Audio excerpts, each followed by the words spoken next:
Hi guys, MrRoflWaffles here. This is your no-nonsense guide to the buried Easter egg in Black Ops 2 Zombies, and also to the super Easter egg that you can do, which also takes place on Buried. I'll be explaining both the Richtofen and Maxis sides of the quest, and just a note before we start is that you need to play on original difficulty in order for the steps to work. The Easter egg is 4-player only, but you can transform it into being 1 to 3-player if you use mods, which we'll talk about later in the video, and all of these video sections will be chaptered so you can click around to whichever part you need. So to start with, we're going to work through several things that you need to do regardless of whether you're doing the Maxis or the Richtofen side of the Easter egg. Like, these steps all apply to both sides. So the very first thing to get done is power, and for this you're going to want to jump down the hole and slide your way down into the main map. Then exit and run around the central buildings and enter the candy store just here, and you'll find the power switch up the stairs just here. The next step also applies to both the Richtofen and Maxis sides of the Easter egg, and that's freeing Arthur. Some people call him Leroy, but his name canonically is Arthur. You can find Arthur inside a jail cell next to the jug hallway. To get inside it, go up the stairs next to where the mystery box location is, and jump across to this other building. Then, drop down this hole, and when you're inside the jail, you can free Arthur by grabbing this key off the wall by holding interact, and then using it to unlock the cell door. To get him out of the jail building, he needs to break the way open, and in order to do this, you need to grab a bottle of booze which has been left inside the cell. So interact with the booze to pick it up, stand against the back wall so that Arthur's back is facing the debris, and then give him the booze. Once he drinks it, he'll do a 180 and he'll run full speed until he hits something. And this is going to allow you to break debris across the map. So there are 3 additional pieces of this debris that you have to break in order to do the Easter egg. The first is this fountain on the mansion side of the map. The second is a barrier that is blocking the Vulture Aid Church. And the third is a barrier which is blocking access to the mansion. But obviously, in order to be able to get Arthur to spin around and sprint and destroy the debris, you need more booze. So to find spare bottles of booze, you can look in a handful of locations. And these locations can be populated with a booze bottle once you've used that first one to get him free. So in the saloon, for example, there are 3 booze locations. One can spawn on this table just here. Or you can have a second possible spawn on another table to the left here, or a third can spawn on the bar counter just here. Now, on top of those locations, you can also look back in the original jail cell where we first picked up the booze, and you might find more booze there too. Now, there is a caveat to whether or not the booze will spawn for you, and that's that if you've got a teammate with booze in their inventory already, you won't necessarily get any further booze. So if you're not getting any booze spawns and you're going to the next round expecting a new spawn to happen and it doesn't happen, make sure that you've checked with all your teammates to see if any of them have booze already. Now, if you don't want to wait for booze to respawn, you can purchase a bottle of booze at the bar register for 1,000 points. And you can do this several times per round. So if you really want to get Arthur extremely drunk, then the option's open to you. But again, that option is only open once you've picked up the first bottle of booze, so keep that in mind. Now, while you're doing all of this, if you deal damage to Arthur, he'll get scared, he'll run back to the cell, and he'll lock himself inside. And you'll then need to find a key to unlock the cell, which can now be found in one of 4 locations. One is to the left of the cell. Another is up these stairs, and then you go through the hole here, and then you go behind the bank counter. You'll find it just here. The third is upstairs in the saloon, and you'll find a key inside this bedroom area. And the last key can be found inside the courthouse against the bench. So now you understand how Arthur works. Just start working on destroying those 3 debris locations that I described, and that's going to allow you to get stuck in with the next step. So this next step is the NAVcard bench stuff, and this needs to be done regardless of whether you're doing Richtofen or Maxis' Easter egg. It begins with unlocking the fountain portal, so you have to have broken the debris off the mansion's front fountain, and then you can go into the mansion and run up the stairs to the left and follow the path to the back of the mansion. While doing this, if a ghost touches you, you will lose points. So take a moment to kill a ghost if it approaches you before moving into a new room. Then once you've made it through the mansion and you've gotten out the other side, go into the maze and find the fountain in the center. Sometimes you'll have a straight shot to the fountain, which is really nice. And other times you'll have to explore the maze to get to the center, because the layout of the maze will change every time you go to visit it. Lucky for you though, I've played this map a million times, so on screen right now is a diagram which shows you the potential paths you might need to take in order to get to the center. Once you get there, throw all 4 of your grenades inside the base of the fountain to make it explode.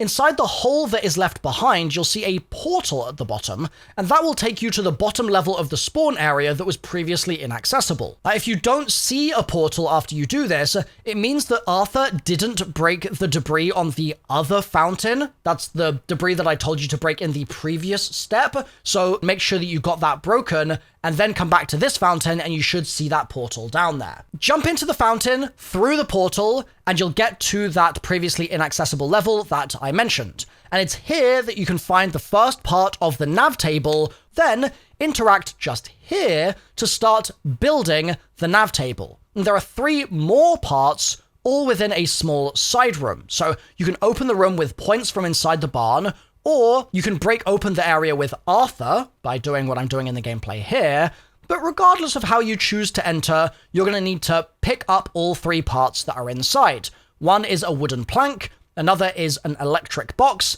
and the third is a radio. And for each one of these, you can only hold 1 part at a time per player, so pick up a part, go and build it onto the nav table bench, which we've been building with that first part already, and then go get another part, apply it to the bench, etc., etc. You'll need to go back through the portal each time in order to do this, so it takes a second unless your teammates are helping you out with it, but once that's done, you'll have built the NAVcard table. Now, luckily, your progress in the Easter egg isn't going to be bottlenecked by whether or not you've quite finished building that table, at least at the start of the eggs, so you can just work on getting that finished as you start some of these next steps that I'm going to explain here. And this is where the egg is going to deviate. So nav table has to be done for both eggs, but we're now going to explain the Maxis side of the Easter egg, and then I'll explain the Richtofen side, and then we'll talk super Easter egg and mods later in the video. The first Maxis Easter egg step following power, Arthur, and nav table is the Gallows. You need to build this with 4 parts that are all over the map. The first part is an antenna on the bottom floor of the barn by this oil lamp here. The second part is a bulb on top of the jail to the left of this mystery box location. The third part is a wire spool on the ground floor of the gunsmith in this corner. And the final part is a battery located inside the church on the ground by the podium. For each of these, take the part to the Gallows build location outside the courthouse just here. So once you've done all 4 parts for the Gallows, you'll hear a Maxis quote, which will sound like this. I am pleased to see that Richtofen has not diverted you from our mutual goal. After the Gallows is built, the next step in the Maxis side of the Easter egg is building the Turbine and Subsurface Resonator. To build the Turbine, you need to go to the general store and pick up 3 parts. After entering, go left and look for the fin on the shelf against the wall. Then for the second part, go past the weapon locker and pick up the mannequin in the corner of this room. And then for the third part, go upstairs and into the first room just here and look on the shelf to the right for the fan. Each time you grab one of these, you're going to need to take it to a nearby buildable bench. It doesn't actually matter which bench you choose. Different people have different preferences here. One option is in the building in between the mystery box and the jail. Another bench option is inside the saloon. A third is on the left side of the courthouse here. And a fourth option is inside the Vulture Aid church by the doors. Regardless of what you choose, once you've built the turbine, have at least 1 player pick it up. Then you need to build the Subsurface Resonator, and this has 4 parts, which are all inside the general store. The first part is a motor up the stairs on the ground in this corner. The second is on the counter, leaning against the wall, just here. The third is leaning against this wall in the back of the store. And the fourth part is leaning against the wall towards the back exit. For each of those, pick it up, take it to any other preferred open buildables bench, attach it to the bench, and then go grab all the other parts, bring them to that same bench, and then craft yourself the Subsurface Resonator, and make sure one of your teammates picks it up. So now in the Maxis Easter egg, you've got Gallows, Turbine, and Resonator all built. The next step is the orbs. There are 4 orbs around the map that have to be destroyed by a powered up Resonator. The locations for these orbs are as follows, and then I'll explain how you do it. The first one is in between the saloon and the candy shop in this corner here. The second orb is inside the Minecraft, accessible via the rail from the second floor of the saloon. Just follow where I'm going and you'll see the orb just here. The third is between the courthouse and the church by these rocks. And the fourth and final orb is behind the mansion just here. At these orb locations, have one player place down a turbine and another player place down a subsurface resonator pointing at the orb. That will destroy the orb, and when you've done that 4 times successfully, you'll then see a floating lantern traveling in a circle around the map. The lantern will appear and disappear roughly every 10 seconds in different locations around the main area of the map. It'll loop around the general store, the bank central buildings, and end up by the fountain/candy shop as well. What you need to do is knock the lantern down by exploding a grenade near to it. So cook a grenade for 3 to 4 crosshair pulses and then throw it at the lantern, and once successful, the lantern will drop straight to the ground and you can pick it up. Then you need to find candy inside the candy shop, just here, and just like the booze, new candy will respawn each round if 1 candy has already been used in your game. There are 3 locations where the candy can respawn. The first is by the back door of the shop nearest the saloon. The second is across from the register on top of this barrel, and the last is in the window display on top of this barrel. Once you pick up and use a candy, you can then buy more from the register for 1,000 points as well. So, give Arthur the candy near some zombies and he'll start to kill the zombies. Then the player with the lantern will hear an increasingly higher pitch ding for each successive kill that Arthur gets, and after 10 dings, the lantern becomes fully charged and can now be used. Ensure the lantern is safe from harm. So obviously make sure that the player that has the lantern is near to Arthur while he's getting those kills, so the lantern gets charged. Then have the player with the lantern hop on top of the gunsmith rooftop just here. On the roof, you'll see a glowing lantern symbol, and you can hold interact to use the lantern to display 3 lines of something called a Pigpen cipher. Now, the easiest way to decode this is to just look at the first character, so that first letter, essentially, of each of your 3 lines. And that will allow you to very quickly match it up with the translated version of the cipher using the graphic that I'm showing you on the screen right now. This was actually a graphic that I made way back in 2013 when I first solved this step for the community, so we're bringing the graphic back for the nostalgia, and it is still exactly what you need here. So to just really make sure that we've hammered home how to use it, if your first character is this U-shape with the red line on the left-hand side, then that is the letter D, which means that that line translates to Dry Gulcher Shaft. And you can just use that first character to immediately tell what the whole line says because all of the options have different starting letters. So do that very quick little bit of matching up and you'll end up with 3 locations being spelled out in your game. And in order to be able to do the next step of the Easter egg, you then need to get a time bomb from the mystery box. So that's something that is probably going to be worthwhile to try to do from earlier in your game. And if someone gets a time bomb, make sure they grab it. Once you've gotten a time bomb from the box, throw the time bomb down anywhere in the map before you continue with the step. So you have your 3 locations from the cipher. You then need to melee the wooden sign which corresponds to each of those locations with either the Bowie knife or with the Galvanuckles. You can find the Bowie knife on the stairs in the saloon, just here, or the Galvanuckles are a chalk drawing inside the gunsmith that you can place on any question mark around the map. So once you've got your special melee weapon ready to go, you need to just go and melee your 3 signs, but there are more than 3 total options, so I'm just going to run through all the locations now, and you can just pick out the ones that apply to your match. So for Dry Gulcher Shaft, enter the mineshaft via the 2nd floor of the saloon just here, and on the wall, you'll find the sign. For Lunga Undermines, you'll want to continue onwards in the mineshaft, and you'll find the sign for Lunga Undermines on the wall just here. Then for Consumption Cross, you just keep following the mineshaft path past the hole in the ground. Just go up this incline, and you'll see the sign next to the window here. Then for ground biter pits, you need to pass by Quick Revive and go into the other side of the mine shaft and then run over the left side of this rail and you'll find the sign on the wall.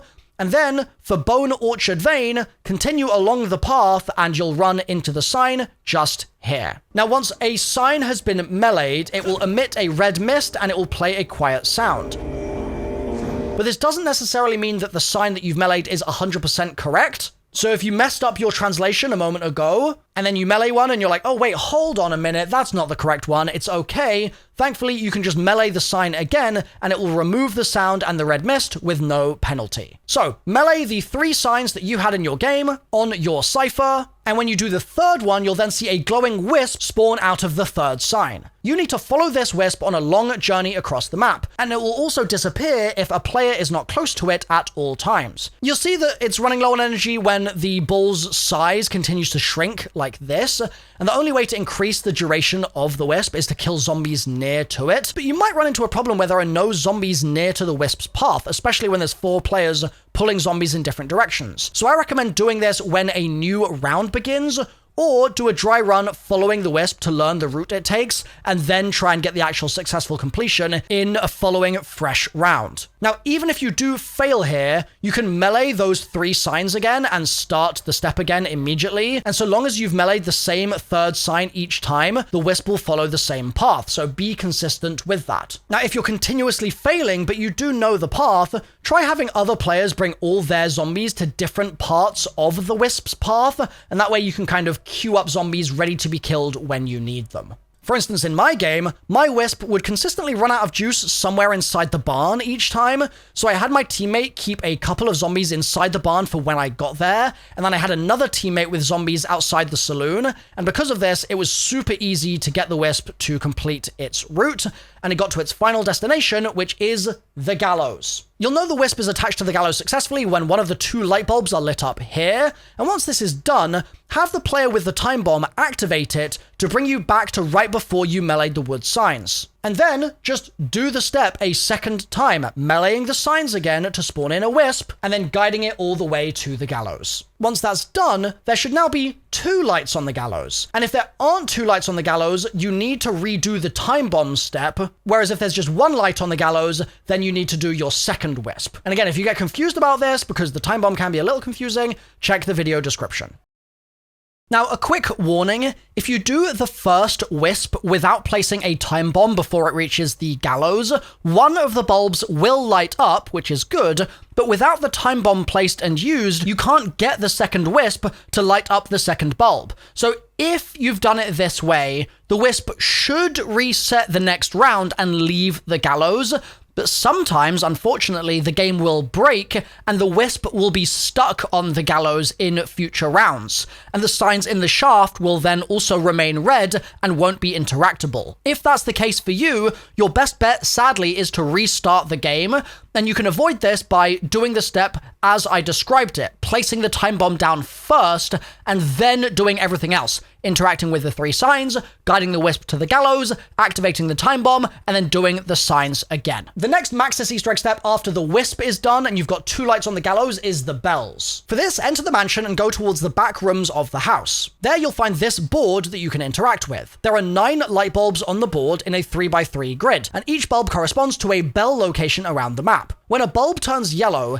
its corresponding bell must be rung, and when that's done successfully, the bulb will turn green and a different bulb will turn on. Now that sounds very easy, but the problem is if a bell isn't interacted with fast enough, or if you hit the wrong bell, the step will reset. So you need to do this in a timely manner, and if you do fail, thankfully you can just restart the step immediately. So, have 1 player stand by the bulbs to communicate which light is on. Then have each of the other 3 players in your game be responsible for a whole column of the bells, either column A, B, or C. This way, player A can focus on the upstairs of the candy shop, player B has to go to the barn, and player C is going to go into the court. And this is just going to mean that you don't need to be running between different locations in order to find a new bell. So, the next question is, what are the 3 locations that each of those players has to keep track of in their assigned area? Well, for column A, that's the upstairs candy shop player, their first bell, A1, is on the corner of this table. Bell 2, A2, is in the kitchen area on this table, and bell A3 is by the heater on this chair. Then, swapping player, we've got the column B player in the barn. B1 is past the hole over the alley on this hay bale. B2 is to the right of this drop down on another hay bale. And B3 is by the broken corner on top of another hay bale. Then that next player in the courthouse, assigned to column C, has C1 on the right of the doors on this seat. C2 is on the stand just here, and bell C3 is on the desk just here. And for reference, in case you want it sort of laid out this way, here's an all bell locations in one graphic. So your shot caller at that board in the mansion is going to call, okay, B2, and then the barn player is going to ring B2, and then they're going to call C1 or whatever other order your game gives you, obviously based on what's lit up in the mansion, and you're just going to rinse and repeat, getting all those lights to turn green. Now, when they're all green, the lights may all turn off immediately, which is not necessarily a sign of failure. So to know if you've completed the step properly, see if there's the option to interact with the fountain in the front of the mansion. And if there is, that is a good sign. Now, this next step after the bells on the Maxis side is Sharpshooter, but this is the same for both sides of the Easter egg, so we're going to explain Sharpshooter at the end once I've gotten through all of the Richtofen steps for the people doing that side of the egg. So skip forward in the video to that if you need it, or you can just watch through the Richtofen side and learn how that works as well. So this is now the Richtofen side of the Easter egg that I'll be explaining. This picks up from those 3 initial steps that I mentioned at the very start of the video. That was power, Arthur stuff, and building the nav table. And one thing that's worth paying attention to here is that during this Easter egg, because you're doing the Richtofen side, Stuhlinger, whoever's playing as Stuhlinger, will be able to hear Richtofen quotes, which will kind of help you keep track of your progress. Samuel Stuhlinger? The first proper step of the Richtofen side is building the Guillotine. For this, there are 4 parts that you have to find to build it by the saloon. The first part is an antenna on the bottom floor of the barn by this oil lamp here.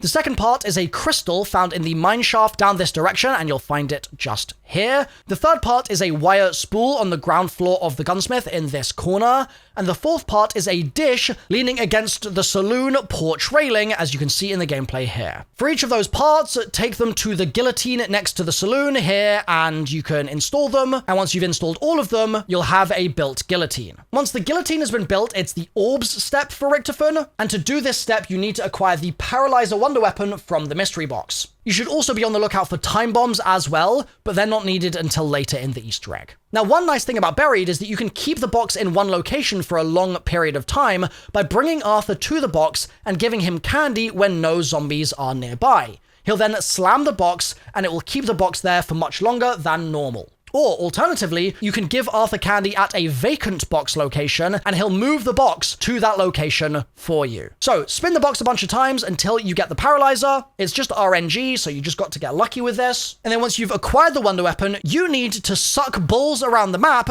until you start hearing noises. The first ball is in between the saloon and the candy shop in this corner here. The second ball is inside the shaft, accessible via the rail from the second floor of the saloon. Just follow where I'm going and you'll see the ball just here. The third is between the courthouse and the church by these rocks.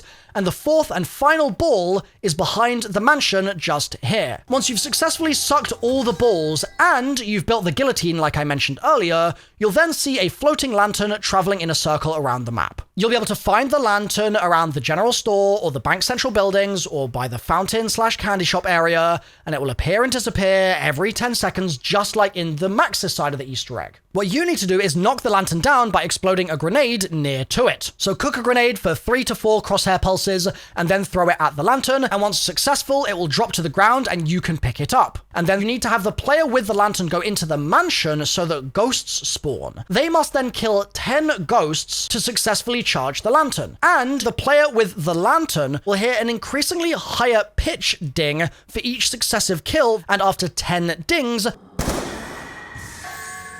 Listen carefully, my son.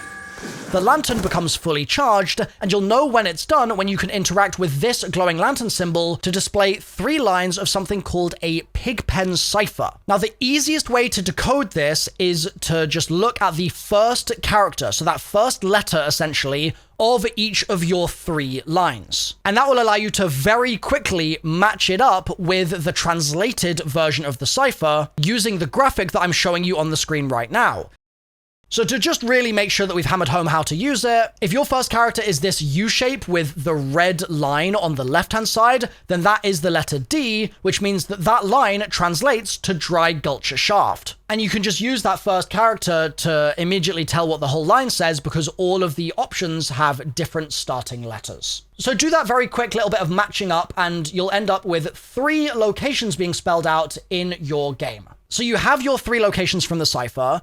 You then need to melee the wooden sign which corresponds to each of those locations with either the Bowie knife or with the Galvanuckles. You can find the Bowie knife on the stairs in the saloon, just here, or the Galvanuckles are a chalk drawing inside the gunsmith that you can place on any question mark around the map. Now, an important difference from the Maxis side of the Easter egg is that before you start meleeing signs, you need to have bought Vulture Aid. You'll be able to buy that in the church just here. So once you've got your special melee weapon ready to go, you need to just go and melee your 3 signs. But there are more than 3 total options, so I'm just going to run through all the locations now, and you can just pick out the ones that apply to your match. So for Dry Gulcher Shaft, enter the mineshaft via the 2nd floor of the saloon just here, and on the wall, you'll find the sign. For Lunga Undermines, you'll want to continue onwards in the mineshaft, and you'll find the sign for Lunga Undermines on the wall just here. Then for Consumption Cross, you just keep following the mineshaft path past the hole in the ground, just go up this incline, and you'll see the sign next to the window here. Then for Ground Biter Pits, you need to pass by Quick Revive and go into the other side of the mineshaft, and then run over the left side of this rail, and you'll find the sign on the wall.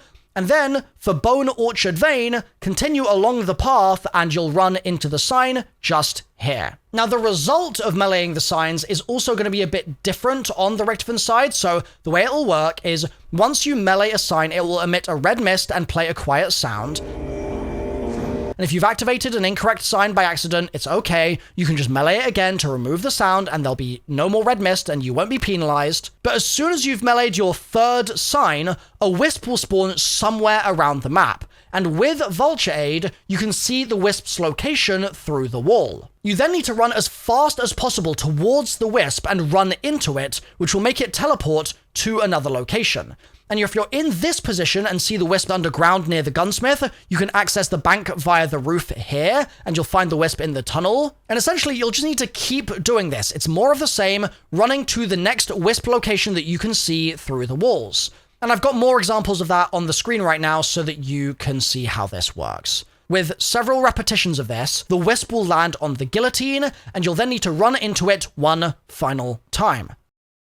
Now, if you're unsuccessful during all of this, you can restart the step by meleeing the 3 wooden signs again on the same round, and it will then immediately begin the step. But if done successfully, the Wisp will then attach to a nearby zombie. You then need to kill that zombie to return the Wisp to the Guillotine, and then the Wisp will fly to another zombie shortly afterwards. Do this 5 times in a row. Kill 5 zombies that are affected by the Wisp, and then 5 orbs will be floating on the Guillotine. The next step after the lantern and the Wisps in the Richtofen Easter egg is the Guillotine Round Infinity, and this step requires you to have a time bomb, so spin the mystery box until you get a time bomb. Then have everyone in the game huddle around the Guillotine. Every player must be touching the Guillotine. That's important. Then throw a time bomb onto the Guillotine bench, just like I'm doing here. Once you're in position, activate the time bomb, and if successful, you will travel to Round Infinity. On this round, the zombies have nearly infinite health, and the entire Victis crew can be found dead, scattered around the map.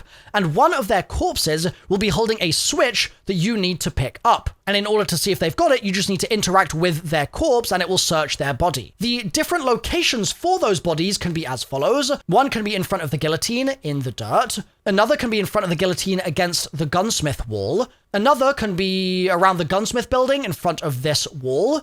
Another can be in the NAVcard parts side room, sitting against the wall. Another can be in the gap between the barn and the bank. Another can be to the left of this wagon by the jail. Another can be on the ground in front of the general store. Another can be before the candy shop on the ground just here. Another can be in between the general store and the candy store. Another can be by the boulder near the fountain. Another can be by the orb to the left of the church. Another can be inside the church by the buildable table. And as you can tell, there are so many damn locations for these. If you know any other locations, drop them in the comments down below and I'll add them to the video description. So you can check the video description if you still can't find your locations for your corpses. But also, you have a brain. You're going to be running around the map. Just look around as you go. I've listed a bunch of locations, but keep your eyes peeled in case you also spot one that is in your match. Now, you need to do this fast, because after 60 seconds on Round Infinity, you will be teleported back to the present. And if you found the part in that time, fantastic. Bring it to the Guillotine and interact to add the part. But if you didn't find it, you'll need to place another time bomb on the Guillotine and have everyone huddle around and then activate it again, and then you'll get 60 more seconds on Round Infinity. So the way to make this work more consistently is to sort of go over all of those locations of corpses that I showed you with your teammates and assign different people to go to different areas, like send one person to the candy store, send one person to the jail over here, have one person check the church, like just sort of loosely assign locations, and you should be able to find that part. Also, if you've tried to teleport to Round Infinity and it just didn't work, you might not have successfully had everybody touching the Guillotine, or you might have thrown the time bomb a bit off to the side, so just make sure you're throwing that where I'm throwing it in the gameplay. The next step after acquiring the switch from the Round Infinity Guillotine step in the Richtofen Easter egg is the maze. There are 4 doors inside the maze that will change configuration each time you leave and return via the mansion. Now on screen right now, I've got a bunch of maze door configurations that you might find in your game. There are tons of these. And there's a blue, green, yellow, and red switch on all 4 doors in the maze that need to be pulled in a specific order. But the order is randomized each game, so you have to do trial and error to find the order. But there's information you can gather from each guess, which means that you don't just have to try every single possible combination. So pay attention here and make sure your team are paying attention as well. Each player should be assigned a color of switch, and that player needs to keep track of what order they pull their switch in. So for your first go of this, just have each player get a certain colored switch, and then choose a random order and have each player pull their switch in turn. Now, once the 4th switch is flipped, any of the switches that were pulled in the correct place in the sequence will spark. But if they were pulled in the incorrect place in the sequence, they won't spark. And so you can use this to deduce, okay, we know that our second switch sparked, so that color is always going to be in position 2. So just to make sure you definitely understand this, I'm going to do a quick worked example. Let's say you flip the red switch first, and then the yellow switch, then green, and then blue. Once that last switch is pulled,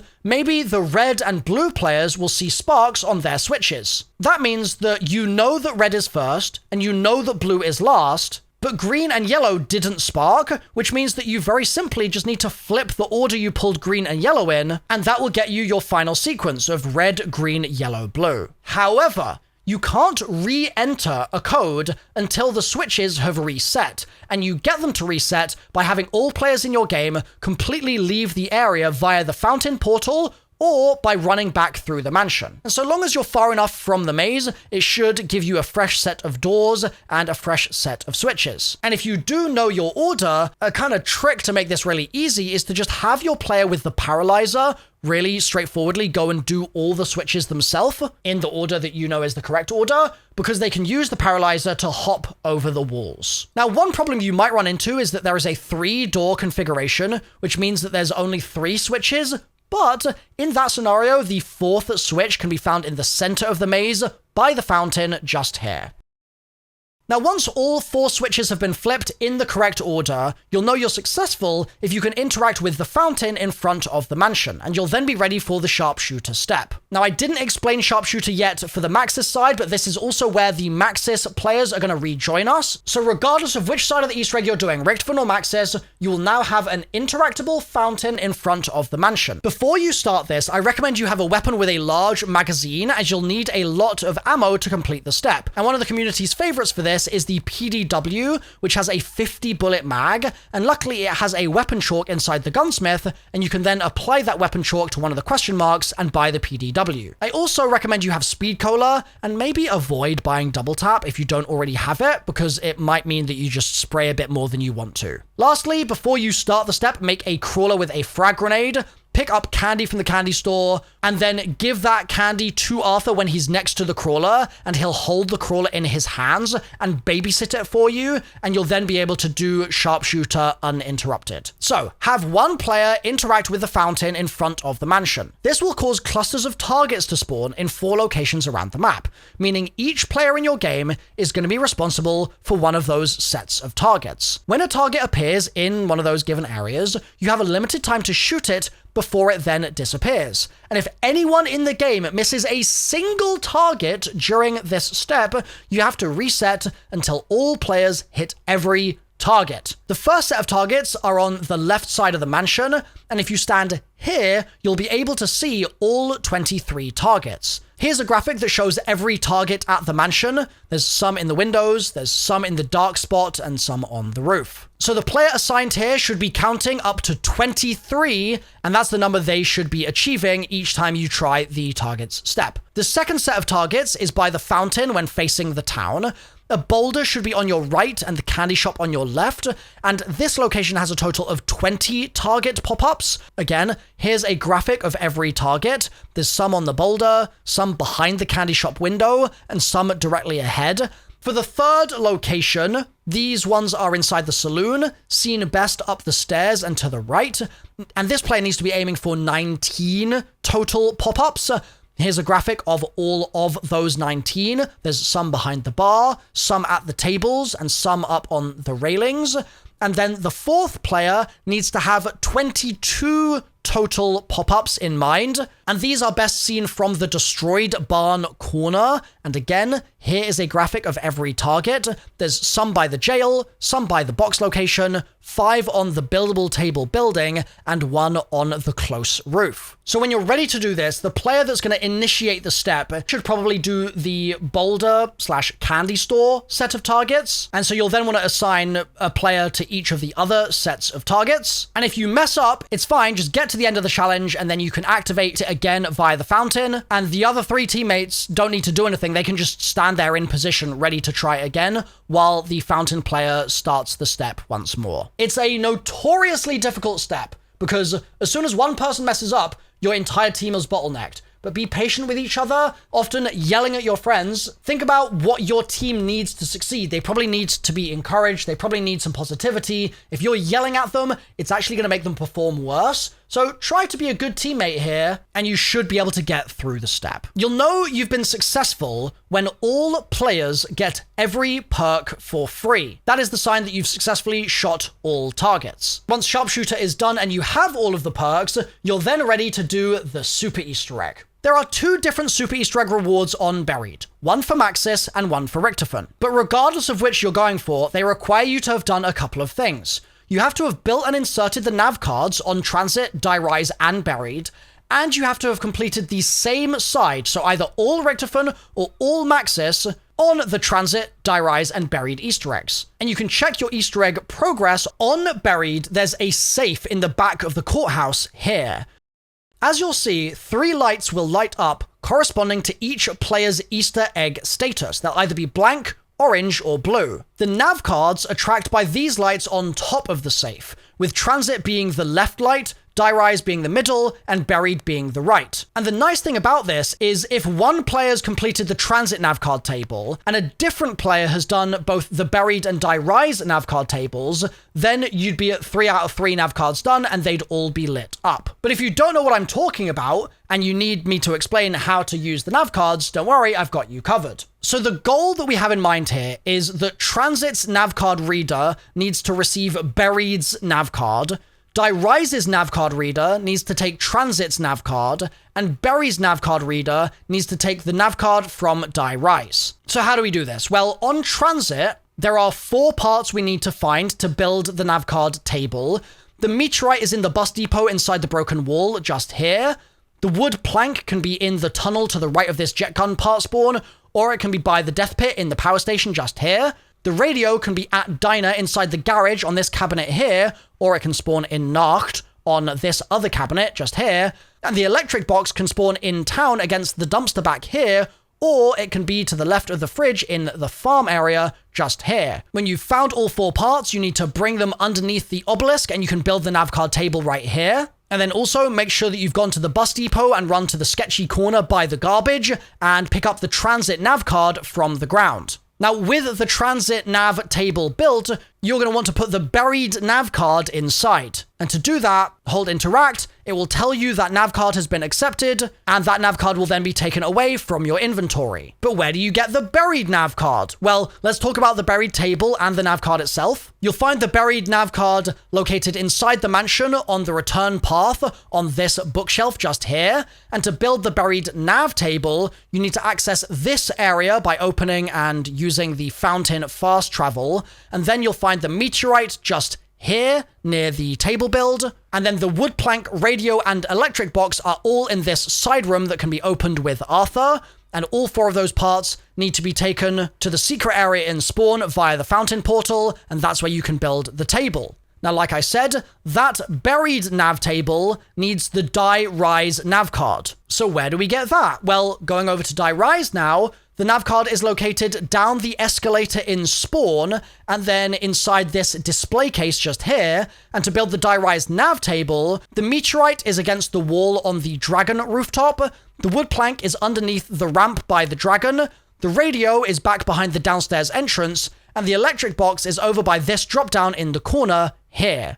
Once you've got all those parts, bring them under the tower to build the NAVcard table, as I'm doing in the gameplay here. And this nav table needs the transit NAVcard, which I showed you where to pick up a couple of moments ago. So you are going to have to hop from map to map in order to get all of these NAVcards inserted. And when you've picked up the NAVcard in one map, you'll then spawn back in with that NAVcard still in another map so that you can insert it into your correct table. So, returning to buried and returning to this safe, right? Once all 3 maps have the same recent Easter egg completion bias to Maxis or to Richtofen, and all 3 maps have at least 1 player that's inserted the correct nav card, you're then ready to do the super Easter egg. Now, if you've just done the buried Easter egg in your game, you will have an active light here for that side of the Easter egg, so you can just go straight ahead and finish the super Easter egg in the same match. So assuming you now have all of your lights lit appropriately, it will reveal a button, interact with the button, and you'll get one of 2 different rewards. If you did all the Maxis Easter eggs leading up to this, and you've now completed Super Maxis, the map will transform into an apocalyptic nightmare with constant rumbling. But, on a positive note, Richtofen will occasionally possess a zombie, making its eyes blue, and that zombie will always drop a power-up. And these Richtofen zombies can spawn multiple times per round later in your game. However, if you do the Richtofen Easter eggs, and you then do the Super Richtofen, when you activate the button, you'll get a permanent fire sale for the rest of the game, all the perks, and a mule kick that allows you a 4th weapon. And you'll want to make the most of these super Easter egg rewards, because once your game is over, you'll need to redo all 3 Easter eggs to complete the super Easter egg again. Now, at the start of the video, I explained that you can do this Easter egg with fewer than 4 players if you use mods. This is possible with the Plutonium client on PC and the mod that I've linked in the description, but there are a few things to understand about how this works. First, your Easter egg progress will look different on the globe when you launch the mod from the menu, because the game has 2 different save states. One is modded and the other is unmodded. So that means you need to complete every Easter egg with the mod enabled if you want to do the super Easter egg with less than 4 players. You can't use some unmodded completions on one map and some modded completions on another and blend them together. It won't work that way. Then, for the Maxis side of the buried Easter egg, the mod makes a couple of changes. The Wisp no longer needs zombies to be near it to charge, and the bells no longer have a time limit. And for both sides, actually, the Sharpshooter step works a bit differently as well. Solo players need to hit 20 targets. Duos need to hit 39 targets, which is 20 at the candy shop and 19 at the saloon. And it also allows for further customization for how the target step works with 1 to 3 players if you desire it. Now, if you're wondering how to do the Transit and Die Rise Easter eggs in order to do the super Easter egg with or without mods, that is linked on screen right now, so you can click through, learn how to do them, And then you'll be able to come back to this guide and finish the super Easter egg. It's really worth doing it. It was such an incredible experience when these maps launched with this super Easter egg, so I highly recommend it. And you know the MrRoflWaffles No Nonsense Guides is the best way to get it done. So click through now, and I'll see you there.